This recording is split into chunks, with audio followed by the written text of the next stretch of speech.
A chronic illness usually comes in the form of a big surprise, huge symptoms that are destroying your life.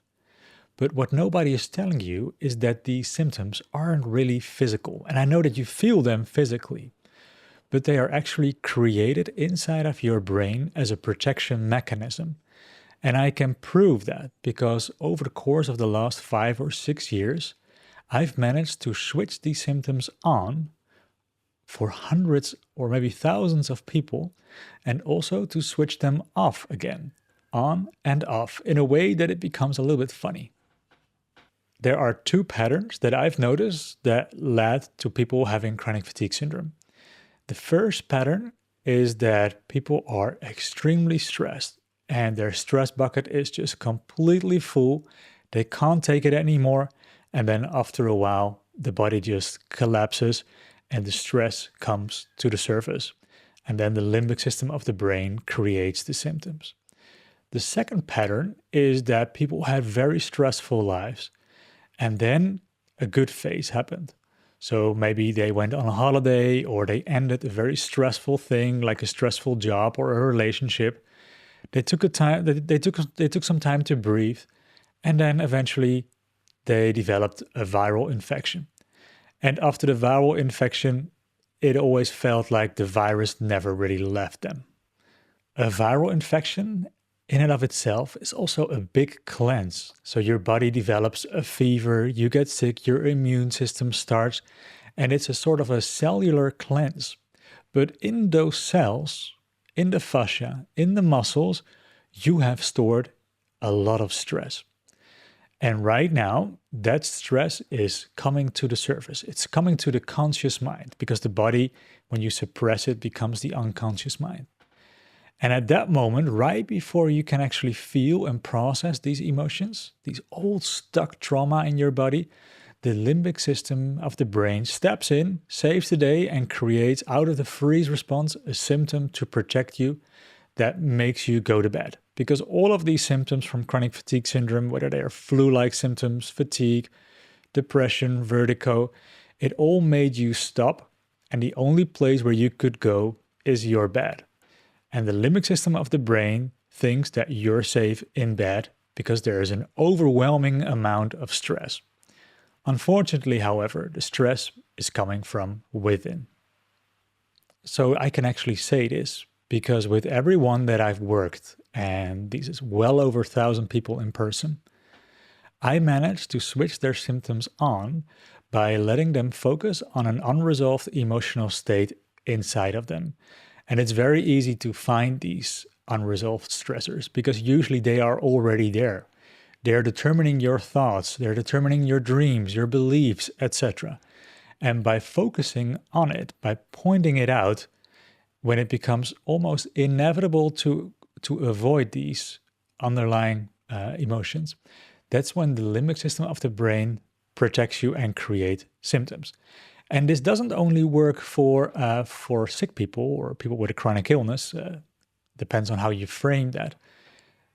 It also works for healthy people. And I start laughing because over the course of many, many years, I've managed to replicate the symptoms of chronic fatigue syndrome with healthy people as well, by letting them focus on what is inside of their bodies.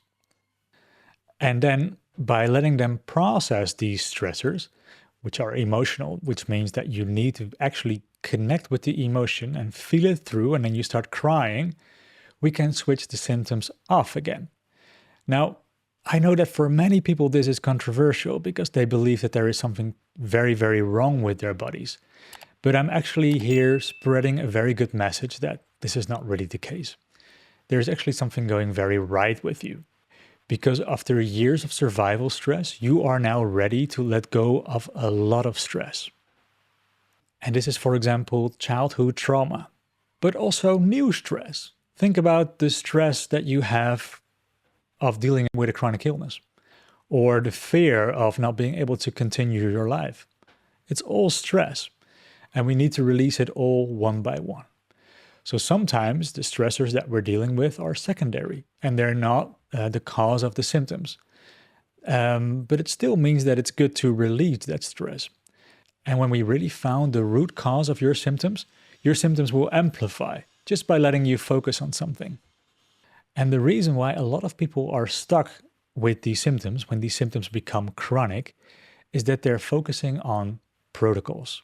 For example, a protocol to get rid of the virus, or detoxing, or focusing on mold, etc.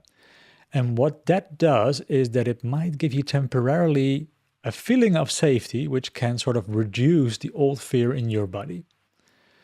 But it's also not really resolving the root cause, of course, but it's also giving you new stress because there's all these things wrong with you and you need to do all these types of protocols in order to eventually arrive at health.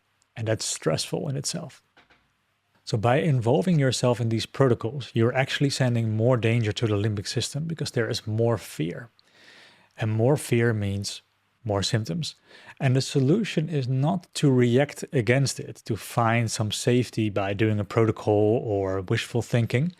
The solution is to make the fear that has been perceived as a danger, to make that safe, to make it easier to feel afraid and to be okay with that.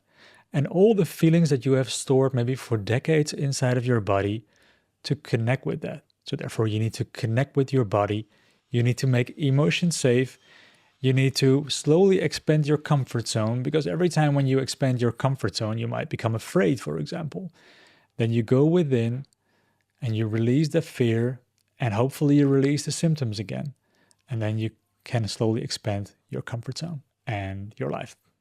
So almost everything that people do with a chronic illness is basically a coping mechanism to deal with the situation, whether it is treatments, protocols, diets, and even things like brain retraining. As long as you're not dealing with the root cause, which is not being able to feel and process emotions, then you're not going anywhere. And I think that the biggest thing that helps you is to know that your body is trying to work for you, that there isn't a terrible thing wrong with you, that there is not this dormant virus or anything bothering you. I hope you can start to be very compassionate towards yourself, because indeed you have stored a lot of stress in your life. That means that you didn't have an easy life. It's not easy to have to deal with that and with the symptoms, so give yourself a break. But when you're ready, when you can make your body safe, when you can make your emotions safe, you can really make a lot of progress by releasing a lot of old stress from the body. And maybe eventually you will be able to switch your symptoms on and switch your symptoms off and feel better immediately. And usually that happens after like 6 months, more or less, or maybe up to a year. It depends on the resistance and it depends on the severity of your trauma. I wish you a beautiful healing journey. Please like and subscribe. Thank you for watching.